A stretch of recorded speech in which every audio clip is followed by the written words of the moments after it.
He knows you know back second last, but making good ground. And the tail end of Bravado Dos. Bogey King is last. Down the back they go. High Earner is the leader. In second place, Push the Pain, Proven Chevy. He knows you know on the inside. Next was Hirchuiaki and Bravado Dos. The leader is High Earner. Charging home as He knows you know. High Earner in front. Look at He knows go. They hit the line. Nothing in it. Nothing in it. He knows you know or High Earner in a great drive.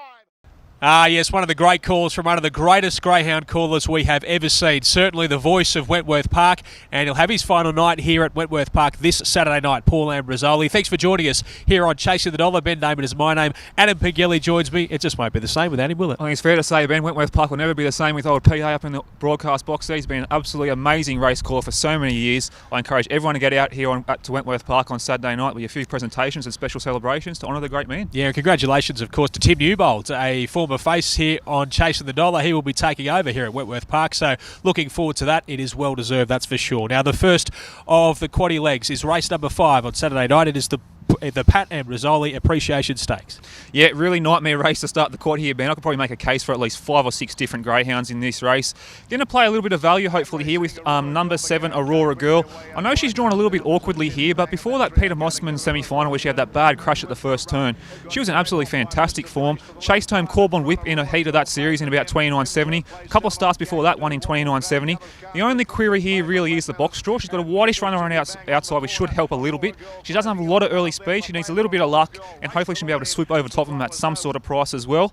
I've thrown in the Peter Mossman winner, number 3, Bessie Boo for second. Can't exclude him out of your numbers. He'll be riding this race as well. Number 2, Tainted Luke, might be the greyhound to go around at big odds here. He's drawn between 2 moderate beginners, has a little bit of early speed. He can land on the bunny and possibly pinch this race. And number 6, Creepy Coop, goes in for 4th. Play really wide in your quaddies. My numbers are 7, 3, 2 and 6. Well, the second leg of the quaddie is a pretty nice looking free-for-all. It is the Paul Ambrosoli Stakes this Saturday night, of course. Pretty good race too. Yeah, it's a really handy race here, Ben. Going with number 8, Double Twist here. Now, she hasn't had a lot of luck behind Zipping Willow in her last 2 starts here. 2 reasons why I like her on Saturday night. One, it's a reduced field, only 7 dogs in the race. Should help someone like Double Twist, who usually gets back in the ruck and has to thread a passage through the field. The other reason I'm going with her on Saturday night is I like the draw. Drawn out in box 8, she's outside a speedy railer in A grade. She'll get plenty of room to move in the first 40 or 50 metres. If you can just posse up handily enough in the back straight here, she might be able to swoop over the top of them. So number 8, Double Twist on top for mine. I've actually made number 4, Corborn Whip, the main danger here. Now, she was pretty disappointing in the heat of the semi-final, I should say, of the Peter Mossman series. Before that, she was absolutely airborne, running some flying times. A vacant box on her outside. She gets plenty of room to move here. She's a chance in this race. Number 3, Zipping Willow, goes in for 3rd. No knock on her. I think she's going to be very short in the market, though, on Saturday night, so I might bet around her. Number 1, Edge, goes in for 4th. My number's 8, 4, 3 and 1. Yeah, well, the third leg of the quaddie might be the toughest race of the night. There's only 6 greyhounds going around in this 720-metre race, but can you find a winner? Yeah, you wouldn't have thought a 6-dog field ban would be hard to find a winner, but I'm finding it really hard on Saturday night in this race. Going number 2, Got a Problem here. I thought he was really good last week behind Dusty Moonshine. He found the line really well. He should be able to get the drop on a few of the leaders here drawn in box 2. Just be able to posse up nice and close and should be able to rattle over the top of them late in the last 50 metres. So number 2, Got a Problem on top. And I think he might be having his 100th start on Saturday night as well, so it might be a bit of a celebration there. I'm absolutely petrified of number 7, My Assumption. You look at this greyhound, she's 0 from 17 at Wentworth Park over 720 metres, but she's been getting really closer late.